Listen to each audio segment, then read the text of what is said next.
Por mí se va a la ciudad del llanto, por mí se va al eterno dolor, por mí se va hacia la raza condenada, la justicia animó a mi sublime arquitecto, me hizo la divina potestad, la suprema sabiduría y el primer amor. Antes de mí no hubo nada creado, a excepción de lo inmortal, y yo duro eternamente. Oh vosotros los que entráis, abandonad toda esperanza. Inscripción que Dante Alighieri coloca en el dintel de entrada al infierno. Same, Daemoniaca. Tratado de Demonología y Manual de Exorcistas. Escrito por José Antonio Fortea. Introducción. Amplio, vasto y profundo es el mundo de los demonios. Este libro trata de ese mundo.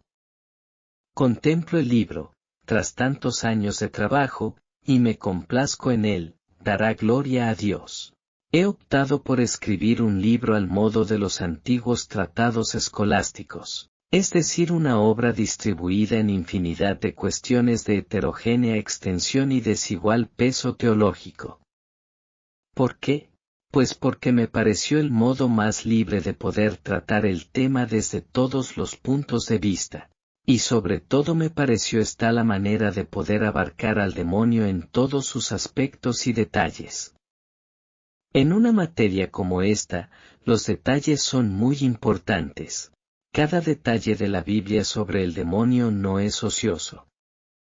Siempre me fascinaron aquellos viejos tomos escolásticos escritos en letra gótica en los que los temas teológicos iban apareciendo con una lógica férrea y al mismo tiempo según el interés y gustos del monje o religioso que la dictaba a su secretario doblado sobre su scriptorium, así como mi tesis sobre el exorcismo, la que hice para la universidad, estaba plagada de notas a pie de página, de citas eruditas y de temas que los académicos consideran serios y graves. En esta he querido hacer una obra más libre, menos sujeta a ningún esquema preconcebido.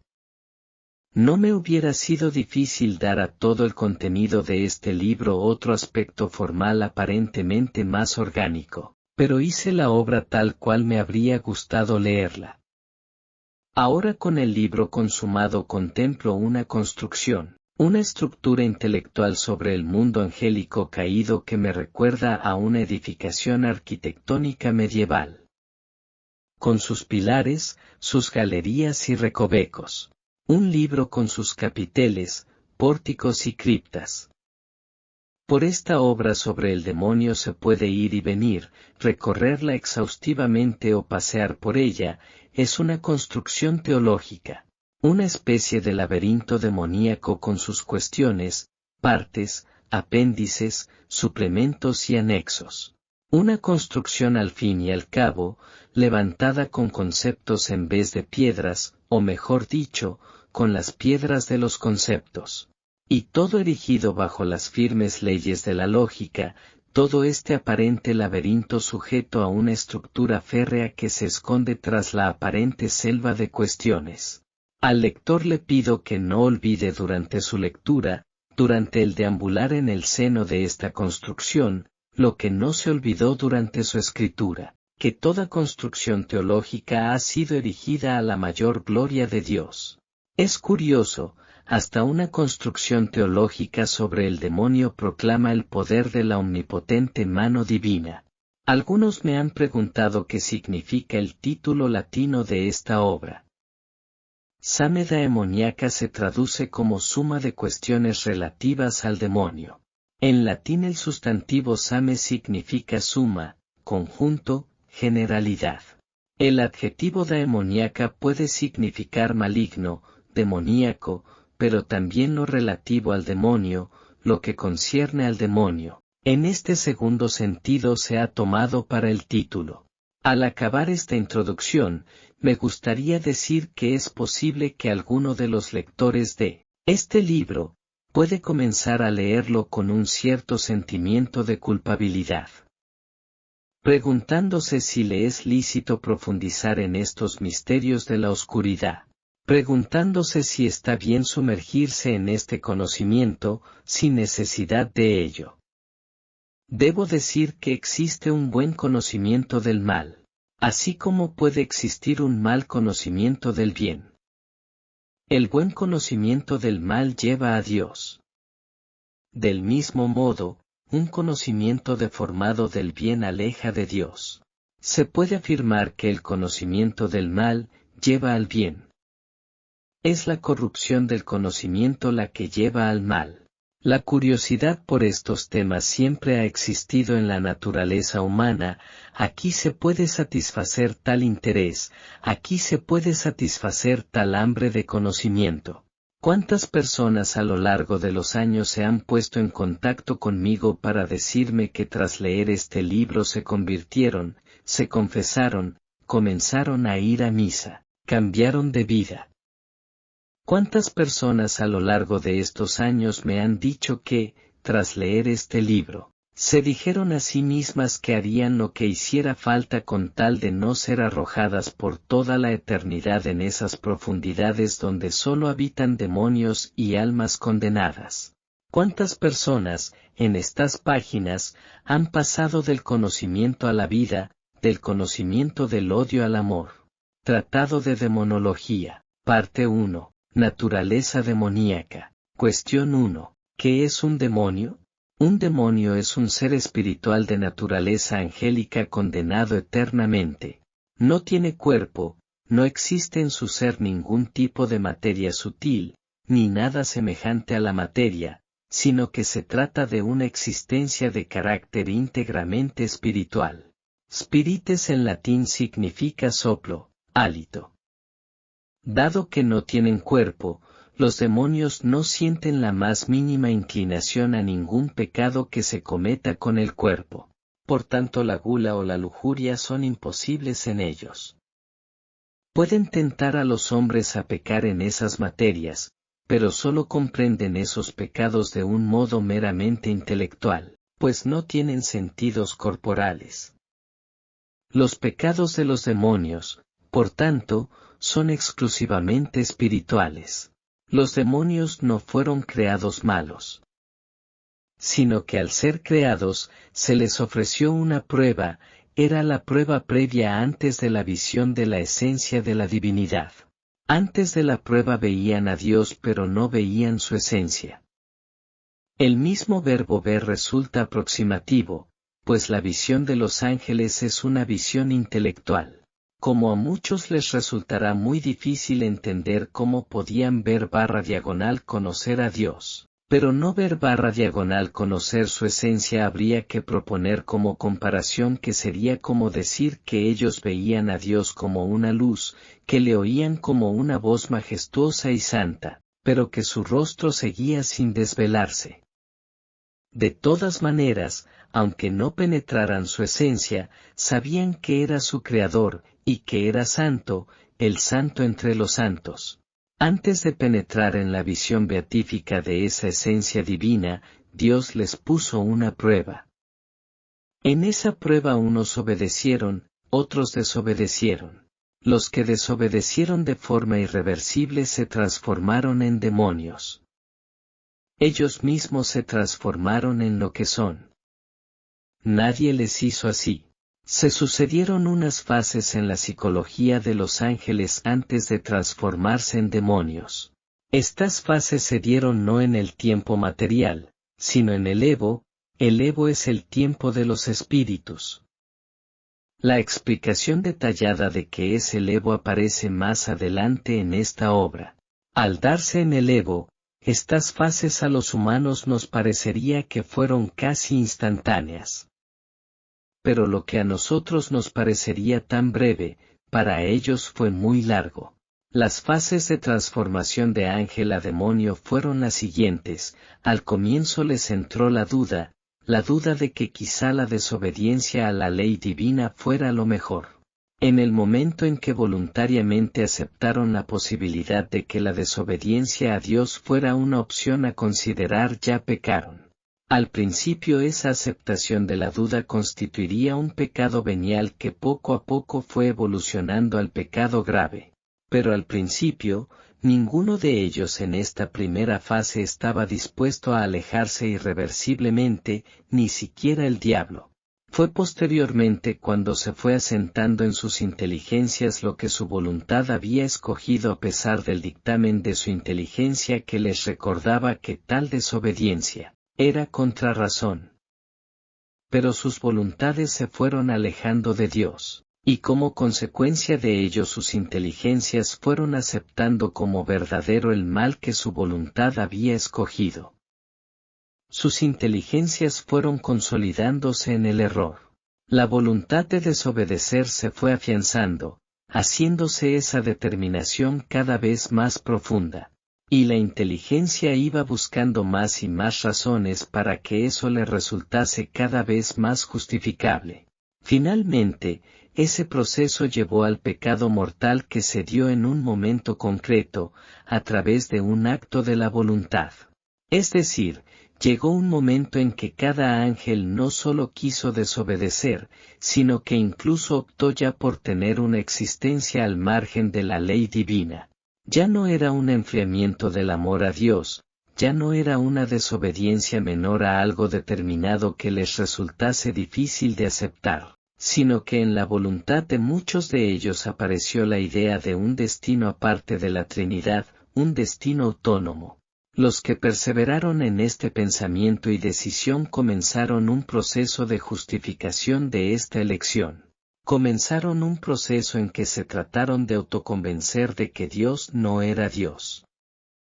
De que Dios era un espíritu más.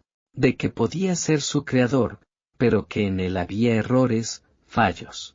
Comenzaban a acariciar la posibilidad que había aparecido en sus inteligencias, la posibilidad de una existencia aparte de Dios y de sus normas. La existencia aparte de Dios aparecía como una existencia más libre.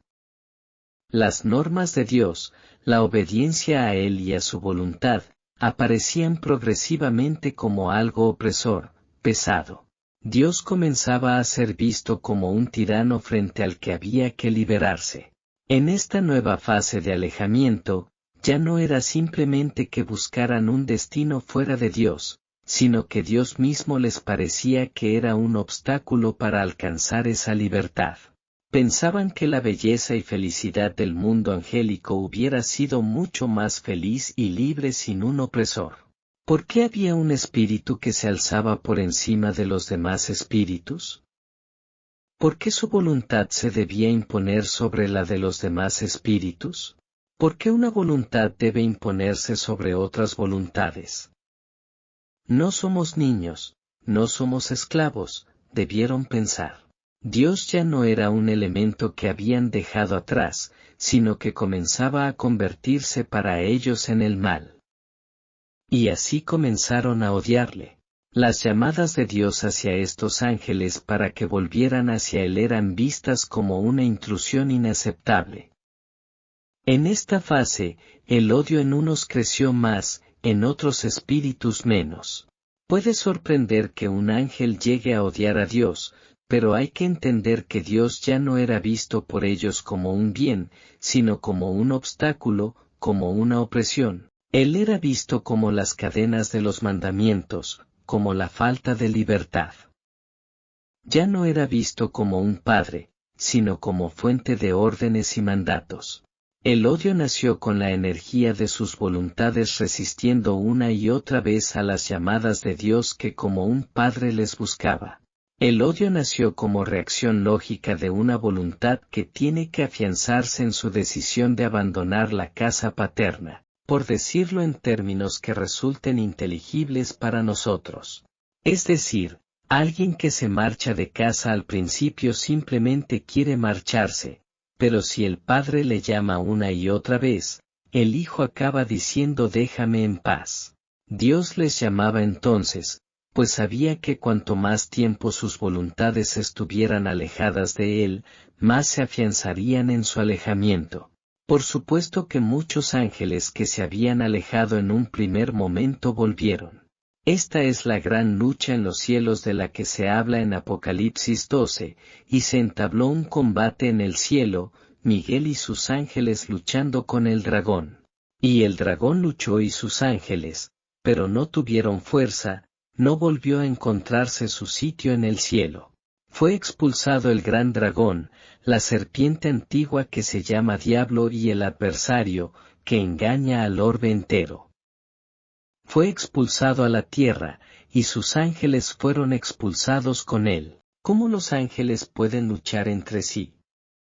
Si no tienen cuerpo, ¿qué armas pueden ser usadas? El ángel es espíritu, el único combate que se puede entablar entre ellos es intelectual. Las únicas armas que pueden blandir son los argumentos intelectuales. Esa lucha fue una lucha intelectual. Dios enviaba la gracia a cada ángel para que volviera a la fidelidad o se mantuviera en ella. Los ángeles daban argumentos a los rebeldes para que volvieran a la obediencia. Los ángeles rebeldes daban sus razones para fundamentar su postura y para introducir la rebelión entre los fieles. En esta angelical conversación de miles de millones de ángeles hubo bajas por ambos lados. Ángeles rebeldes regresaron a la obediencia. Ángeles fieles fueron convencidos con la seducción de los razonamientos malignos. La transformación en demonios fue progresiva. Con el transcurrir del tiempo, el Evo es un tipo de tiempo, unos odiaron más a Dios, otros menos. Unos se hicieron más soberbios, otros no tanto. Cada ángel rebelde fue deformándose más y más, cada uno en unos pecados específicos. Así como, por el contrario, los ángeles fieles se fueron santificando progresivamente.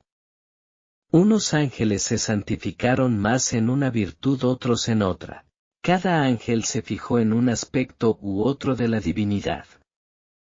Cada ángel amó con una medida de amor. Por eso en el bando de los fieles comenzó a haber muchas distinciones, según la intensidad de las virtudes que cada ángel practicó más. Cada ángel tenía su propia naturaleza dada por Dios, pero cada uno se santificó en una medida propia según la gracia de Dios y la correspondencia de la propia voluntad. Esto es válido pero al revés, para los demonios. Cada uno recibió de Dios una naturaleza, pero cada uno se deformó según sus propios caminos extraviados. Por eso la batalla acabó cuando ya cada uno quedó encasillado en su postura de forma irreversible. Llegó un momento en que ya solo había cambios accidentales en cada ser espiritual. En los demonios, llegó un momento en que ya cada uno se mantuvo firme en su imprudencia, en sus celos, en su odio, en su envidia, en su soberbia, en su egolatría. La batalla había acabado. Podían seguir discutiendo, hablando, disputando, exhortándose, durante miles de años, por decirlo así en términos humanos, pero ya solo habría cambios accidentales.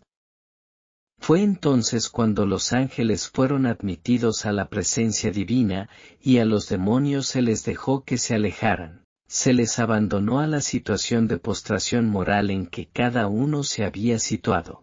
Como se ve, no es que los demonios sean enviados a un lugar cerrado de llamas y aparatos de tortura, sino que se les deja como están, se les abandona a su libertad, a su voluntad. No se les lleva a ninguna parte. Los demonios no ocupan lugar, no hay donde llevarles. No hay aparatos de tortura, ni llamas que les puedan atormentar, ni cadenas que les amarren sus miembros. Tampoco los ángeles fieles entraron en ningún sitio.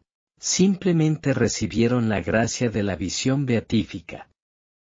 Tanto el cielo de los ángeles como el infierno de los demonios, son estados. Cada ángel porta en su interior su propio cielo esté donde esté. Cada demonio, esté donde esté, lleva dentro de su espíritu su propio infierno. El momento en que ya no hay marcha atrás es el momento en que un ángel ve la esencia de Dios. Porque después de ver a Dios ya nada le podrá hacer cambiar de opinión. Después de haber visto a Dios, jamás nadie podrá escoger algo que le ofenda lo más mínimo. Pues la inteligencia comprendería que sería escoger estiércol frente a un tesoro. El pecado después de ese momento es imposible.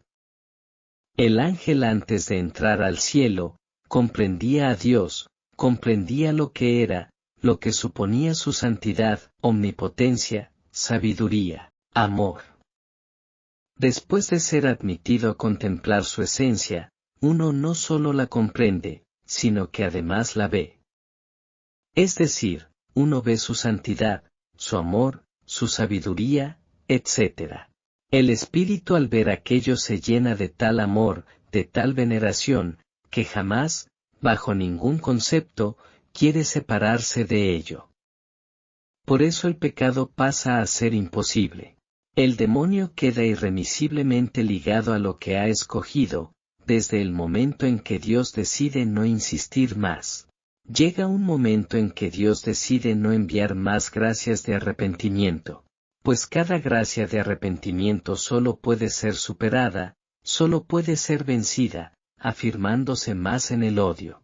Llega un momento en que Dios ve que enviar más gracia solo sirve para que el demonio afiance más lo que ha escogido su voluntad. Llega un momento en que Dios amor da la espalda y deja a su Hijo que siga su camino. Deja que el demonio siga su vida aparte. Un buen amigo mío, profesor de la Universidad de Alcalá de Henares, se quedó un poco sorprendido ante esta expresión de dar la espalda e incluso me sugirió la posibilidad de una corrección en la formulación de la frase. ¿Puede de verdad hacer tal cosa el amor infinito? Indudablemente sí. La rebeldía de la criatura lleva a que finalmente Dios abandone a ese ser a su propia suerte. ¿Qué momento es ese en que la criatura queda abandonada? Ese momento es aquel en el que Dios decide no conceder ninguna gracia más de arrepentimiento a la criatura. En ese instante podemos decir que Dios ha dado la espalda al ser que creó. En cuanto ocurre esa terrible y temible decisión, la criatura está ya juzgada. Por un lado podríamos decir que no hay un momento único en que el ángel se transforme en demonio, sino que se trata de un proceso lento, gradual, evolutivo.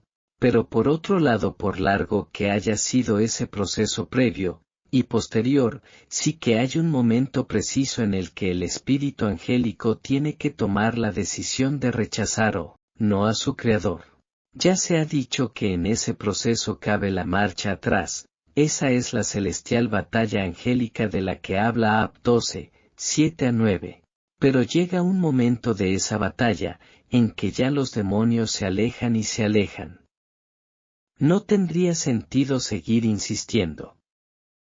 El Creador respeta la libertad de cada uno. El demonio aparece en las pinturas y esculturas deforme, es muy adecuado ese modo de representarlo, pues es un espíritu angélico deformado. Sigue siendo ángel, es solo su inteligencia y su voluntad lo que se ha deformado, nada más. En lo demás sigue siendo tan ángel como cuando fue creado. El demonio en definitiva es un ángel que ha decidido tener su destino lejos de Dios. Es un ángel que quiere vivir libre, sin ataduras. La soledad interior en que se encontrará por los siglos de los siglos, los celos de comprender que los fieles gozan de la visión de un ser infinito, le llevan a echarse a sí mismo en cara su pecado una y otra vez. Se odia a sí mismo, odia a Dios, odia a los que les dieron razones para alejarse. Pero no todos sufren lo mismo. Unos ángeles en la batalla se deformaron más y otros menos. Los que más se deformaron, los más deformes, sufren más. Los menos deformes sufren menos. Pero una vez más hay que recordar que solo es deformidad de la inteligencia y la voluntad. La inteligencia está deformada, oscurecida, por las propias razones con las que uno justificó su marcha, su liberación. La voluntad impuso a la inteligencia su decisión, y la inteligencia se vio impelida a justificar esa decisión. La inteligencia funcionó como un mecanismo de justificación, de argumentación de aquello que la voluntad le fustigaba a aceptar. Como se ve, el proceso tiene una extraordinaria similitud con el proceso de envilecimiento de los humanos. No nos olvidemos que los humanos somos cuerpo y espíritu. Si prescindimos de los pecados relativos al cuerpo, el proceso interno psicológico que lleva a una persona buena a acabar en la mafia, o de guardia en un campo de concentración, o de terrorista, sigue las líneas esenciales de progresión del pecado de los ángeles. En sustancia, el concepto de pecado, de tentación, de evolución de la propia iniquidad es igual en el espíritu angélico que en el espíritu del hombre. Pues los pecados del hombre son siempre pecados del espíritu, aunque los cometa con el cuerpo, ya que el cuerpo es tan solo un instrumento de lo que ha decidido el espíritu con su libre albedrío. Así como el ser humano atraviesa un periodo de niñez, así también el ángel, al principio, cuando acababa de ser creado, no tiene experiencia. La persona humana tiene tentaciones de otras personas, también los ángeles de sus semejantes. El hombre puede pecar por estructuras mentales tales como la patria, el honor de la familia, o el bienestar de un hijo. El espíritu angélico también tenía detrás de sí grandes construcciones intelectuales que, aunque distintas a las humanas, supondrían un complejo correlato angélico de todo este mundo humano que conocemos. Nosotros los humanos somos también espíritu, aunque tengamos un cuerpo, y solo tenemos que mirar a nuestro interior para comprender cómo uno puede caer en el pecado, cómo uno puede envilecerse. Es entonces cuando el pecado de los ángeles nos empieza a parecer más cercano y ya no nos resulta tan incomprensible.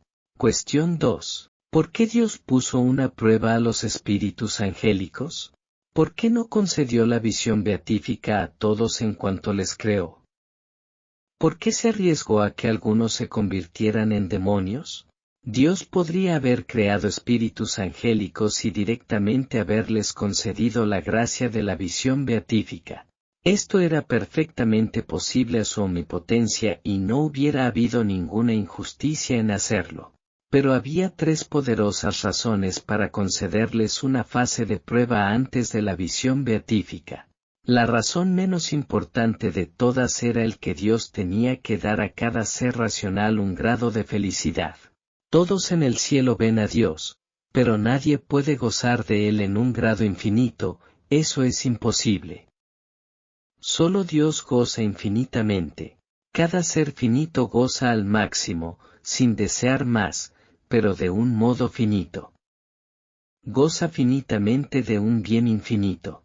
La comparación que se suele usar para comprender este concepto metafísico es que cada ser racional tiene un vaso, Dios llena ese vaso hasta sus bordes, plenamente. Pero cada vaso es de una medida determinada.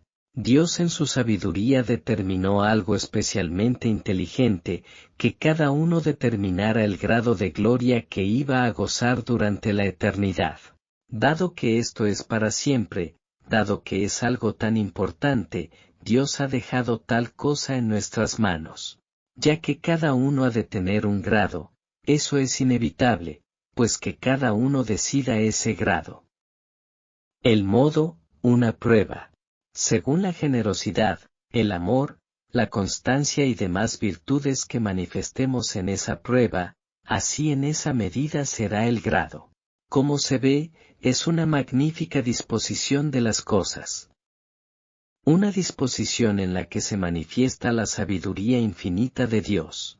Si esta razón expuesta es importante, considero que todavía lo es más el considerar el hecho de que el único momento en el que un espíritu puede desarrollar su fe, su generosidad para con Dios es mientras todavía no lo ve. Después al verlo tendrá el agradecimiento por lo que ya contempla. Pero ese amor generoso en la fe, esa confianza hacia Dios en la oscuridad, eso es posible solo antes de la visión. Después ya nunca será posible. Todo será posible, menos eso. Digamos que es un aspecto del espíritu que o se desarrolla antes de la visión facial de la esencia de Dios, o después ya es absolutamente imposible. Por eso la prueba es un don de Dios. Un don para que en nosotros germine y se desarrolle la flor de la fe con todos sus frutos. Esa flor en nosotros ya no podrá nacer durante toda la eternidad. Ya no podrá haber fe donde hay visión. Y tras la fe y como consecuencia de ella vienen las virtudes subsiguientes. Cada ángel desarrollaría unas más y otras menos. Ante todo, el tiempo de prueba daba la posibilidad de que nacieran y se desarrollaran las virtudes teologales.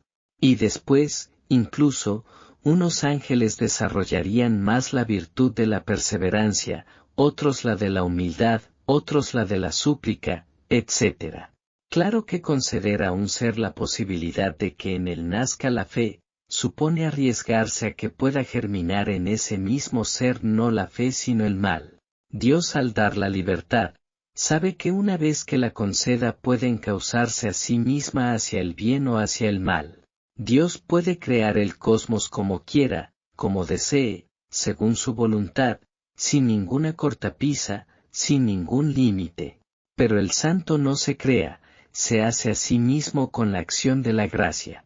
Conceder el don de la libertad a los espíritus supone que puede aparecer una Madre Teresa de Calcuta o un Hitler. Una vez que se concede el regalo de la libertad, se concede con todas las consecuencias. Querer que aparezca el bien espiritual supone de antemano aceptar la posibilidad de que aparezca el mal espiritual. En el cosmos material no hay bien espiritual, ni la más pequeña cantidad de bien espiritual. El bien del cosmos material es un bien material, la glorificación del universo físico al Creador es una glorificación material e inconsciente. El bien espiritual es cualitativamente superior, pero supone necesariamente tener que admitir ese riesgo. Por eso la aparición del mal no fue un trastocamiento de los planes divinos. La posibilidad de la aparición del mal ya formaba parte de los planes divinos antes de la creación de criaturas pensantes. De todas maneras, aunque he hablado de que la prueba era necesaria para determinar el grado de gloria, la razón más importante, la razón más poderosa, para conceder el don de la libertad era para obtener el amor de un modo libre. Sin esa prueba, Dios hubiera podido obtener el agradecimiento de los seres a los que hubiera dado un grado de gloria sin pasar por el riesgo de una prueba. Pero Dios es un ser que ama y que quiere ser amado. El único modo de obtener ese amor en la fe, ese amor que se confía, ese amor desinteresado en la oscuridad del que todavía no ve, era proponer esa prueba. Vuelvo a repetir que el mismo Dios que puede crear miles de cosmos con solo un acto de su voluntad, no puede crear ese amor que nace del que es probado en el sufrimiento de la fe. El amor a Dios no se crea, es una donación por parte de la criatura. Cuestión 3. ¿Por qué Dios no retiró la libertad al ver que comenzaban a pecar? ¿Por qué Dios no retira la libertad en cuanto ve que alguien avanza por el camino del mal? Pues no lo hace, porque realizar tal cosa supondría que tal espíritu quedaría ya para siempre en el mal. Permitir que siga haciendo el mal, supone ofrecerle la posibilidad de que retorne al bien. Retirarle de la prueba haría que se cometieran menos pecados, pero el espíritu que ha sido retirado quedaría petrificado en el mal para siempre. Permitir que el malo siga haciendo el mal, le da la posibilidad de retroceder. Cuestión 4. ¿Son todos los demonios iguales? Ya hemos visto que cada demonio pecó con una intensidad determinada.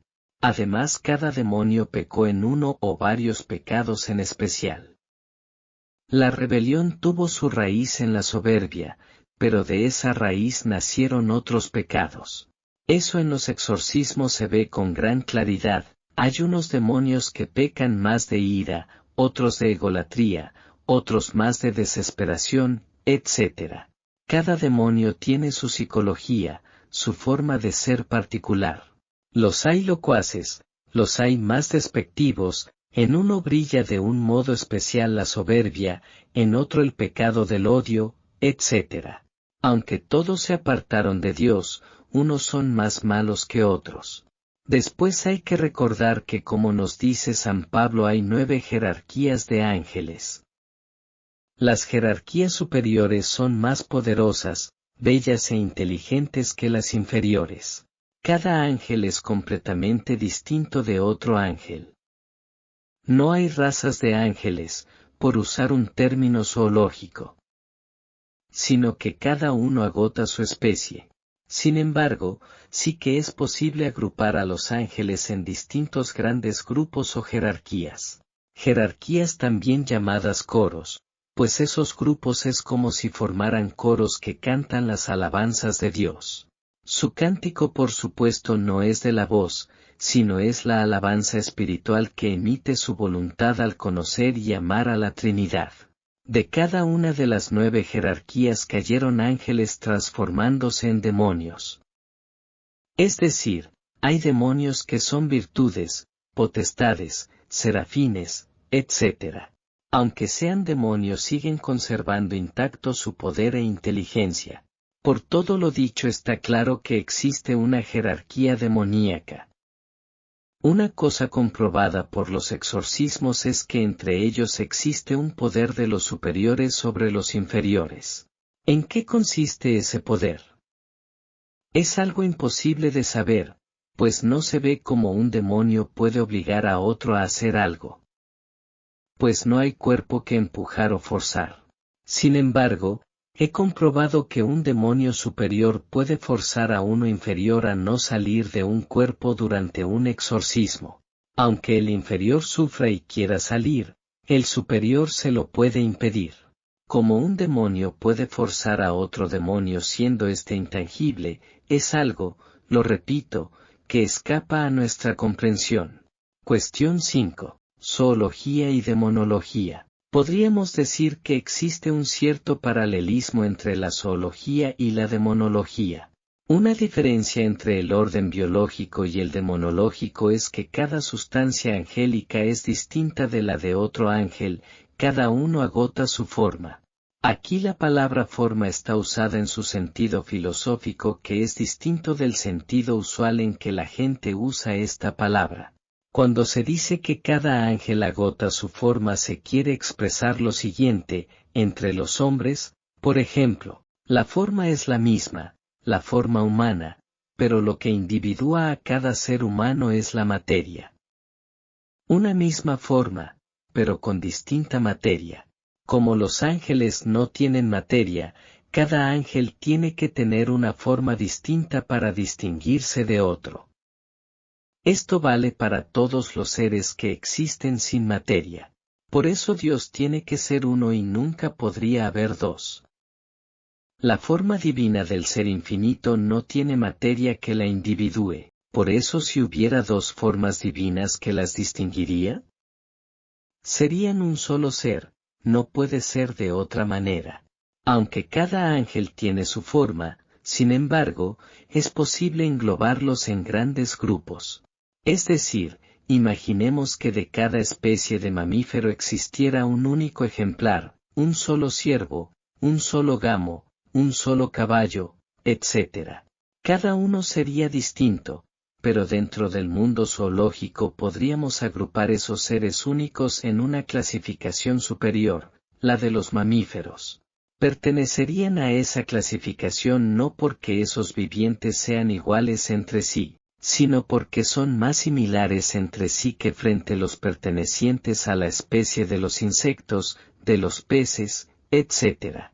Esos mamíferos serían distintos entre sí, pero se los agruparía porque entre ellos es mayor su semejanza que entre el resto de seres vivos. Pues lo mismo sucede con las naturalezas angélicas. Cada una es distinta, pero pueden ser reunidas en grandes grupos, en este caso 9 según dice la Biblia: serafines, querubines, tronos, dominaciones, virtudes, potestades, principados, arcángeles, ángeles. Si las diferencias entre los animales son a veces tan grandes, en el mundo angélico son mayores, pues la forma está liberada de las leyes de la biología y la materia. Y, Por tanto, si grande es la diferencia entre una libélula y un águila, mucho mayores son las diferencias entre las naturalezas angélicas. Si grande es la diferencia entre una mariquita y una ballena azul, mucho mayor es la diferencia entre un ángel de la novena jerarquía y los de la primera. Esta cuestión de los 9 coros angélicos está retomada y ampliamente reformulada en mi libro Exorcística. Cuestión 6. Astronomía y demonología. Existe un cierto paralelismo entre la astronomía y la demonología. Un sistema solar es como una especie de parábola de lo que es Dios, los ángeles y los demonios. Dios sería como el astro rey, alrededor del cual giran todos los astros del sistema solar, pues Dios es el centro e ilumina a todos. El resto de planetas, asteroides y satélites serían los santos y ángeles. El sistema de rotación de los satélites alrededor de los planetas sería imagen de la iluminación de unos seres angélicos a otros. Aunque los satélites giren alrededor de un planeta, también rotan alrededor del Sol. Dios es el centro por más intermediaciones que haya. Sin embargo, los demonios serían como esos cuerpos que se han alejado de la atracción del Sol. El Sol les atrae, no deja de atraer nunca, no deja de iluminar, de dar calor. Sin embargo, esos cuerpos se han alejado tanto, libremente, que viven en las tinieblas exteriores, en el frío del vacío y la oscuridad. Dios les sigue atrayendo cada instante, cada segundo. Pero ellos ya están irremisiblemente fuera del alcance de su atracción y su luz. El Sol no les priva de su luz, son ellos los que han preferido dirigirse en dirección opuesta. Muchos hombres se preguntan dónde está la raya divisoria entre la condenación eterna y la salvación. Esta parábola astronómica ofrece luz sobre el tema, pues esa raya es como el límite de la fuerza gravitatoria. Uno puede estar muy lejos, pero si está unido por la gravitación al Sol, está unido a él. Mientras que si uno vaga ya completamente por libre, ajeno a esa gravitación, eso es una comparación de lo que es la condenación eterna. Si vemos esta parábola astronómica desde la superficie de la Tierra, hay que hacer ciertos cambios, hay que añadir las estrellas, pero también podemos añadir ciertos matices, se puede incluir a la Luna. Dios sería el Sol, la Virgen la Luna y los ángeles las estrellas. La diferencia entre la luz del Sol y la de las estrellas sería figura de la diferencia entre el ser de Dios y el de los espíritus angélicos. Los ángeles serían un pálido y débil puntito de luz frente a la luz cegadora e irresistible de Dios. La diferencia entre la luz de las estrellas y la de la luna sería la diferencia entre los ángeles y ella.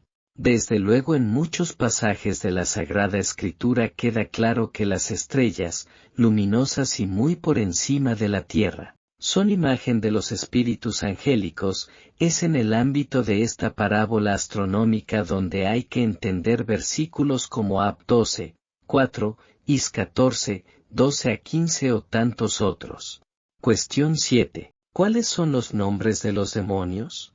Satán es el más poderoso, inteligente y bello de los demonios que se rebelaron. Su etimología es incierta. Diablo es como llama el Nuevo Testamento a Satán. Diablo viene del verbo griego diaballo, que significa calumniar, difamar. La gente usa la palabra diablo y demonio como sinónimos, pero la Biblia no. La Biblia siempre usa la palabra diablo en singular y refiriéndose al más poderoso de todos ellos. La Sagrada Escritura también le llama el acusador, el enemigo, el tentador, el maligno, el asesino desde el principio, el padre de la mentira, príncipe de este mundo, la serpiente. Belcebú, usualmente usado este nombre como sinónimo del diablo. Proviene de Baal-Zebul, que significa Señor de las moscas. Aunque este nombre aparece en el Evangelio, también en 2 Re 1, 2. Lilith Este nombre lo vemos mencionado en Is 34, 14, la tradición judía lo consideró como un ser demoníaco. En la mitología mesopotámica es un genio con cabeza y cuerpo de mujer, pero con alas y extremidades inferiores de pájaro. Asmodeo aparece en el libro de Tobías, del persa Aesmadaeva, que significa espíritu de cólera. Seidim aparecen en Is 13, 21, Lev 17, 7 y en Bar 4,35, suele traducirse como los peludos. Deriva del hebreo Sair, que significa peludo o macho cabrío. Demonio, del griego daimon, que significa genio. En la mitología grecorromana no era necesariamente una entidad maléfica, pero en el Nuevo Testamento siempre es usado como término para designar seres espirituales malignos. Biliel, o Beliar, de la raíz Baal, que significa Señor. Aparece por ejemplo en 2 Sioar 6, 15. Epalyen, significa destructor, aparece en Ab 9, 11. Se dice de él que su nombre en hebreo es Abaddon, que significa perdición, destrucción. Lucifer es un nombre extrabíblico que significa estrella de la mañana, también significa el que lleva la luz. El nombre que le puso Dios nos indica la belleza de este ángel. Su nombre nos recuerda la pena tan grande de que, siendo tan bello, cayera. El nombre le viene de que fue un ángel especialmente privilegiado en su naturaleza en los cielos angélicos, antes de rebelarse y deformarse. La inmensa mayoría de los textos eclesiásticos usa el nombre de Lucifer como sinónimo del diablo. Sin embargo, el padre Gabriel Amorth considera que es el nombre propio del demonio segundo en importancia en la jerarquía demoníaca.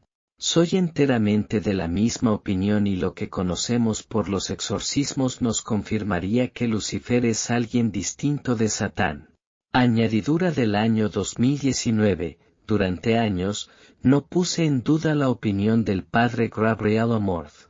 Pero, hace ya bastante tiempo que llegué a la conclusión de que en nada nos podemos fiar de lo que diga el demonio en los exorcismos. ¿Es cierto lo que dice el demonio de que Satán y Lucifer son dos demonios distintos? Como la única razón para ello es la información de los exorcismos, lo pongo en duda.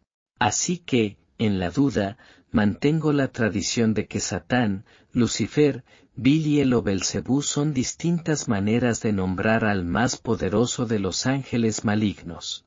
Como curiosidad diré que en un exorcismo un demonio dijo que los 5 demonios más poderosos del infierno eran por este orden: Satán, Lucifer, Belcebú, Biliel y Meridiano. ¿Es segura esta jerarquía? Solo Dios lo sabe. Lo que sale de la boca de los demonios siempre es incierto. Nunca se puede fundar la demonología en la información que ellos dan. Lo que es seguro, y lo sabemos por la Sagrada Escritura y por los exorcismos, es que cada demonio tiene un nombre. Un nombre dado por Dios que expresa la naturaleza de su pecado. Distintos nombres de demonios dichos por ellos en exorcismo son: perversión, muerte, puerta, morada, etc. Otros, sin embargo, durante los exorcismos, afirman llamarse con nombres que no sabemos qué significan: Elisedei, Cuobad, Jansen, Eiselig, etc.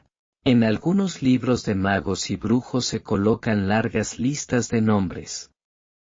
Esas listas inacabables son tan exhaustivas como inventadas. No tienen otro valor que la imaginación de sus autores.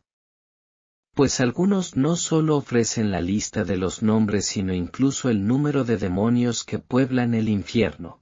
Esas descripciones detalladas de las legiones infernales son puramente inventadas.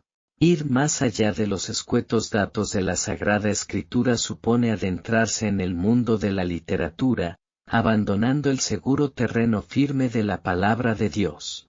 La teología puede afirmar muchas cosas acerca de los demonios, pero siempre de un modo general, trabajando con conceptos. La teología al trabajar con esencias, nada puede afirmar de un demonio concreto. El autor de cierta lista de demonios, tan exhaustiva como inventada, dice de uno de ellos llamado Sapán que fue el que le sugirió a Satán prenderle fuego al cielo, pero que fueron arrojados al infierno antes de cometer tan vil acto. Dice de él que está encargado eternamente de mantener encendidas las llamas del infierno. No hace falta decir que a tal inventor de mitos le aconsejo que lea este libro, donde descubrirá que ni hay forma de prender fuego al cielo, ni hay manera de mantener encendidas las llamas del infierno. Cuestión 8. ¿Hay tiempo en los demonios? Sí, el tiempo transcurre para los demonios. No es un tiempo como el nuestro, que es tiempo material, sino que se trata de un tiempo propio de los espíritus, tiempo que es llamado evo, idem en latín. El evo es la sucesión de actos de entendimiento y voluntad en un ser espiritual. Los actos de la razón y de la voluntad se suceden provocando un antes y un después, un antes de un determinado acto del entendimiento, o de un acto de querer algo. Desde el momento que hay un antes y un después hay algún tipo de tiempo. Por tanto, cuando se dice que los espíritus en el cielo y en el infierno están en la eternidad, hay que entender esta afirmación como que están en una interminable sucesión temporal, una sucesión de tiempo sin final, con principio, que es cuando fueron creados, pero sin final. Solo Dios está en un eterno presente, solo en Él no hay sucesión de tiempo de ninguna clase. En el Omnipotente no ha transcurrido nunca ni un solo segundo, ni un solo antes ni después. La eternidad de Dios es cualitativamente distinta de la eternidad del tiempo material, con un principio pero sin final, y de la eternidad del evo, también con un principio, también sin final. Sobre este tipo de tiempo, el evo, habló Santo Tomás ya en el siglo XIII, en la primera parte de la cuestión X, artículo V, de su Same Teológica, y quizá a algunos les pudo parecer que su razonamiento era excesivamente teórico. Pero al escuchar yo relatos de personas que han pasado por experiencias cercanas a la muerte, personas que han vivido la experiencia de la separación del cuerpo, de entrar en el túnel, etc., comprobé que cuando se les preguntaba si había tiempo en esa experiencia, es decir, si notaron que transcurría tiempo, las explicaciones que daban concordaban perfectamente con lo que Santo Tomás de Aquino explica sobre el evo al hablar de los espíritus sin materia. Cuestión 9. ¿En qué piensa un demonio? Todo ángel caído conserva la inteligencia de su naturaleza angélica. Y con ella sigue conociendo. Conoce e indaga con su mente el mundo material y el espiritual, el mundo real y el conceptual. Como ser espiritual, eminentemente intelectual, no hay duda de que está profundamente interesado por las cuestiones conceptuales. Él sabe muy bien que la teología es la más elevada de las ciencias, pero odia a Dios. En el conocer encuentra placer, pero también sufrimiento. Sufre cada vez que ese conocimiento le lleva a considerar a Dios. Y el demonio percibe continuamente el orden y la gloria del Creador en todas las cosas. Hasta en las cosas aparentemente más neutras, él encuentra el reflejo y el recuerdo de los atributos divinos. Pero el demonio no está siempre en cada instante sufriendo. Muchas veces simplemente piensa. Solo sufre en ciertos momentos, cuando se acuerda de Dios, cuando se vuelve a ser consciente de su miserable estado, de su separación de Dios, cuando le remuerde la conciencia. Unas veces sufre más, otras menos, su sufrimiento no es uniforme. Aunque estas variaciones se dan según la intensidad que marca la deformidad moral propia de cada demonio. Sería bastante horrible pensar en los demonios como seres permanentemente en sufrimiento, cada instante, cada momento. La separación de Dios produce sufrimiento por toda la eternidad, pero es el sufrimiento del alejamiento, no es el sufrimiento de una máquina de tormento en acción constante. El demonio ni está tentando siempre, ni está retorcido de dolores espirituales siempre. Cuestión 10. ¿Cuál es el lenguaje de los demonios? El lenguaje de los demonios es exactamente el mismo que el de los ángeles. Los ángeles no necesitan ninguna lengua, ningún idioma para comunicarse entre ellos, pues se comunican entre sí con especies inteligibles. Las especies inteligibles son los pensamientos que se transmiten entre ellos. Nosotros nos transmitimos palabras, ellos se transmiten directamente pensamiento en estado puro, sin necesidad de mediaciones sensibles o de signos. Las especies inteligibles pueden ser comunicación de razonamientos, de imágenes, de sentimientos, etc. La transmisión de estas especies inteligibles es telepática. Se produce a voluntad. Y puede dar lugar a diálogos como los que tenemos los hombres. Las inteligencias humanas nos comunicamos nuestros razonamientos a través de palabras que son signos. Los espíritus angélicos pueden comunicar entre sí pensamiento en estado puro. Cuestión 11. ¿Dónde están los demonios? Tanto las almas de los condenados como los demonios no pueden ubicarse en las coordenadas del espacio. Tampoco se puede decir que están en otra dimensión. ¿Qué significa estar o no estar en una dimensión para un espíritu? Simplemente no están en ningún lugar. Existen, pero no están ni aquí, ni allí. Se dice que un demonio está en un sitio cuando actúa en un sitio. Si un demonio está tentando a alguien aquí, se dice que está aquí. Si un demonio posee un cuerpo allí, se dice que está allí. Si un demonio mueve una silla en un fenómeno poltergeist, se dice que está en ese sitio concreto. Pero en realidad no está allí, simplemente está actuando allí. El infierno, el cielo y el purgatorio son un estado. Después de la resurrección los cuerpos de los condenados sí que estarán en un sitio concreto, y por eso el infierno será un lugar. Los cuerpos de los bienaventurados también ocuparán lugar.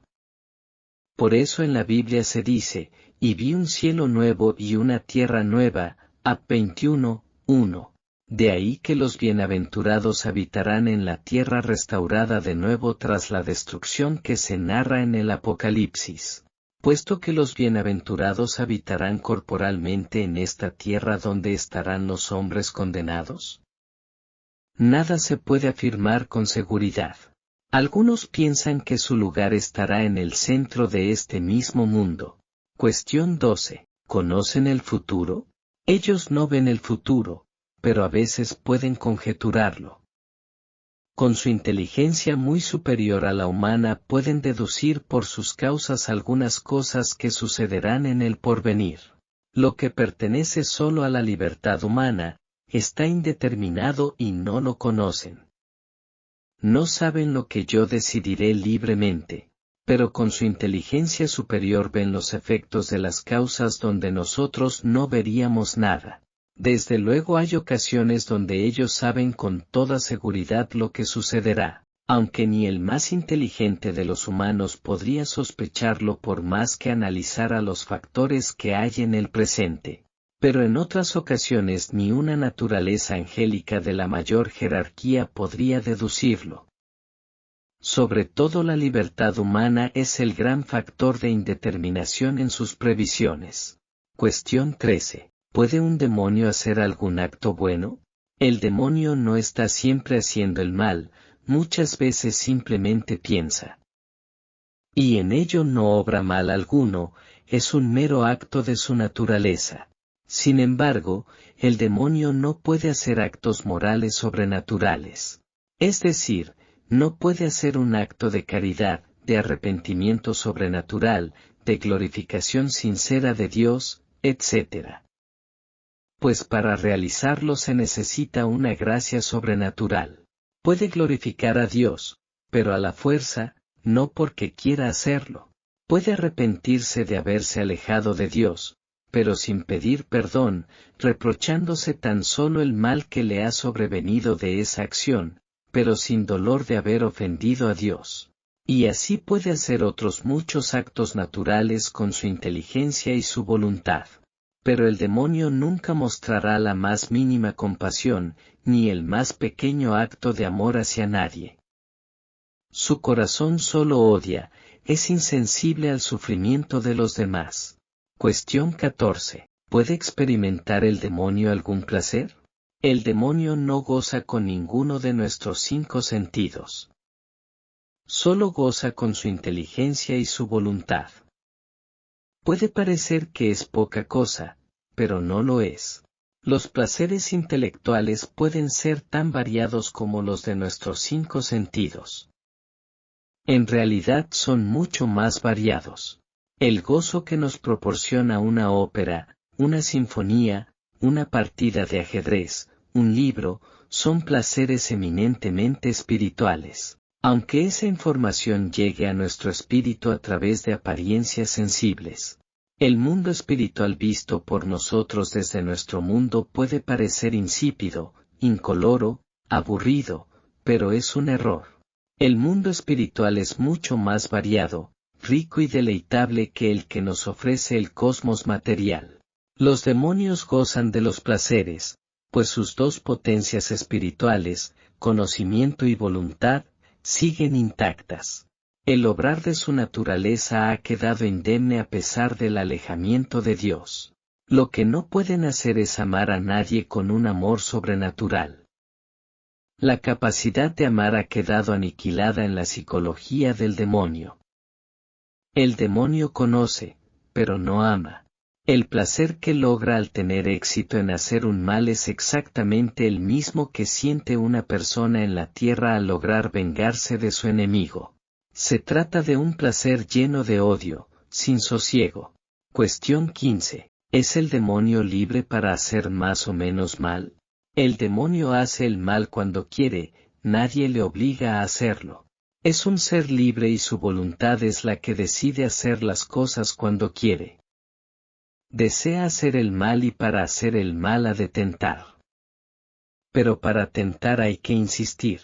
Unos demonios insisten más, otros desisten antes.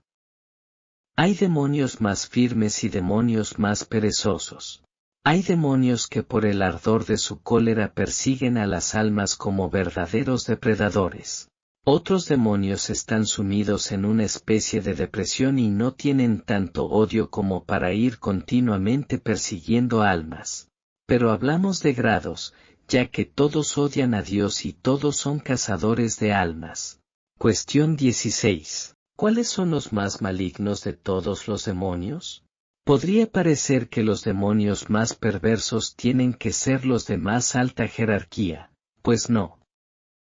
No hay relación entre naturaleza y pecado.